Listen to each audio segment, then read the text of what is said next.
CBS 뉴스는 CBS 홈페이지 cbs.co.kr이나 노코뉴스 홈페이지 노코뉴스.co.kr, 스마트폰 애플리케이션과 팟캐스트를 통해 다시 보고 들으실 수 있습니다.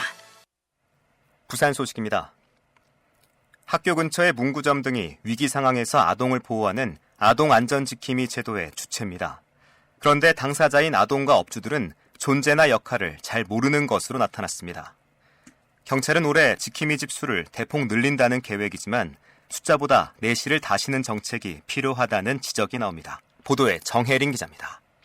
평일 오후 부산 사하구의 한 초등학교 앞 문구점, 가게 바깥에 내걸린 축구공과 훌라후프 사이로 아동안전 지킴이 집 스티커가 빛이 바랜 채 붙어 있습니다. 가게 앞을 지나는 초등학생들에게 아동안전 지킴이 집이 어디 있는지 묻자 잘 모른다는 대답만 돌아옵니다.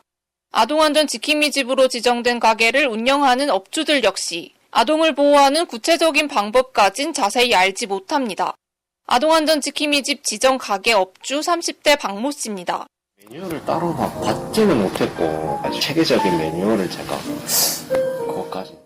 17년 전 도입된 아동안전 지킴이 집은 주로 학교 주변 문구점이나 편의점에서 위험에 처한 어린이를 임시로 보호하고 경찰에 신고하는 역할을 하는 제도입니다.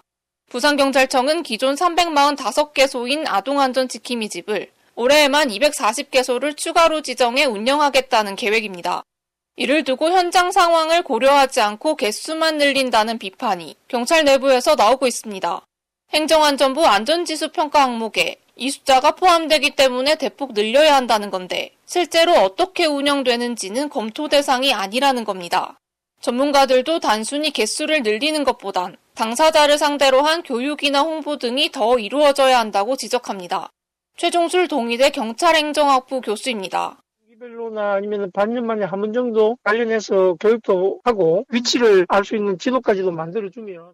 이에 대해 경찰은 정기적이진 않지만 업주와 학생을 상대로 교육이나 홍보 활동을 하는 등 지속적으로 관리하고 있다고 해명했습니다. CBS 뉴스 정혜린입니다. 부산 강서구가 해양수산부 신청사 입지를 둘러싼 여야 격전지로 떠올랐습니다. 해수부 유치를 두고 여야 정치권이 선점 경쟁에 불붙은 가운데 내년 지방선거 전초전이라는 해석도 나옵니다. 강민정 기자가 보도합니다. 해양수산부의 부산 이전 논의가 본격화된 가운데 강서구에서 여야 정치권이 동시에 유치전에 뛰어들었습니다. 더불어민주당 변성환 강서지역위원장은 오늘 부산시 의회에서 기자회견을 열고 강서구를 강서해양혁신지구로 조성하겠다고 밝혔습니다. 민주당은 교육, 교통, 정주 여건이 완비된 준비된 도시라며 자율형 사립고와 IHO 센터 유치 구상도 함께 내놨습니다. 변성환 위원장입니다. 저희들은 강서구를 오셔서 하는 세일즈를 하는데 단순한 세일즈가 아니고 그림을 가지고 제시를 한 거거든요. 이에 앞서 국민의힘 강서구 소속 의원들도 기자회견을 열고 이미 임시청사도 확보한 상태라며 실질적 준비는 자신들이 앞섰다고 주장했습니다. 김도욱 국회의원도 관련 자료를 해수부에 전달했다며 페이스북 카드뉴스를 통해 강서구의 정주, 교통, 교육 인프라를 강조했습니다. 김도욱 의원입니다. 해수부 부산이전 최적지는 강서구라는 자료를 만들어서 해수부 차관에게 전달하고 또 담당 국장들한테도 전달을 하고 했어요. 강서구는 이재명 후보가 대선에서 유일하게 승리한 지역으로 내년 지방선거의 전략적 요충지로 부상하고 있습니다. 각 정당은 해수부 유치 성과를 지선 승부의 교두보로 삼겠다는 전략 속에 강서구는 정치적 스윙 스테이트로 다시 주목받고 있습니다. CBS 뉴스 강민정입니다. 국민의힘 박수영 의원이 정부의 소비 쿠폰 정책을 비판하며 우리 부산 시민은 25만 원 필요 없다며 대신 산업은행을 이전해달라고 발언해 논란이 일고 있습니다. 일부 시민들과 더불어민주당 반선호 부산시 의원은 전체 시민 의견처럼 단정한 표현은 부적절하다고 반발했습니다. 소비 쿠폰은 정부의 추경안에 따라 오는 21일부터 전 국민에게 최대 55만 원까지 지급될 예정입니다.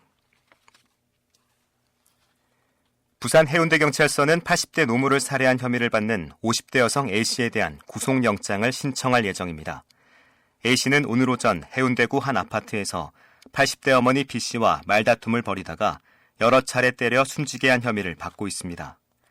범행 뒤 A씨가 현장을 벗어나는 모습이 담긴 CCTV 영상과 범행 도구 등을 확보한 경찰은 A씨를 오늘 오전 동구 자택에서 긴급 체포했으며 정확한 범행 동기 등을 조사하고 있습니다. 부산지법 형사 10단독은 외국인 불법 고용 단속을 피하기 위해 법무부 차량에 위치 추적기를 붙인 혐의로 기소된 마사지 업소 운영자 A씨 등 2명에게 징역 1년 2개월에 집행유예 2년을 각각 선고했습니다. 이들은 2019년 5월에서 6월 사이 부산 출입국 외국인청 단속 차량에 위치 추적기를 붙여 휴대전화 앱으로 위치 정보를 실시간 수집한 혐의로 재판에 넘겨졌습니다. 법원은 범행 내용이나 수법이 상상하기 힘들 정도로 과감하고 대담하지만 2019년 말부터는 위치 정보를 확인하거나 사용하지 않은 점 등을 고려했다고 양형 이유를 설명했습니다. 근무 중 여성에게 스케치북 고백을 하거나 민원인을 모욕하고 민원 취소를 종용한 경찰관의 강등 처분은 정당하다는 법원 판단이 나왔습니다. 부산지법 행정 1부는 근무 태만과 갑질 등을 이유로 강등당한 부산경찰청 소속 경사 A씨의 징계 처분 취소 청구를 기각했습니다. A씨는 2023년 순찰 중에 한 카페 여사장을 찾아가 스케치북으로 애정 공세를 펼치거나 민원인에게 막말을 일삼는 등 이유로 징계를 받았으며 법원은 A씨의 이런 행동이 경찰 기강과 신뢰를 저하했다고 판단했습니다. 박형준 부산시장이 탈부산 우려가 제기된 향토 물류기업 인터지스를 찾아 적극 지원을 약속했습니다. 박 시장은 오늘 오후 중구에 있는 인터지스 본사를 찾아가 향토 기업이 부산에서 성장할 수 있도록 다양한 혜택을 제공하겠다며 직원 이동 규모를 최소화해달라고 요청했습니다. 폭염 경보가 발효 중인 부산은 내일 아침 최저 기온이 26도, 낮 최고 기온은 31도까지 올라 무더운 날씨가 이어지겠습니다. 당분간 밤사이 열대야 현상도 이어지면서 밤낮으로 더위가 기승을 부리겠습니다. 부산의 지금 기온은 30.9도, 습도는 69%입니다. 저녁 종합 뉴스를 마칩니다. 지금까지 진행해 엔지니어 강일구, 기자 강민정, 아나운서 국재일이었습니다.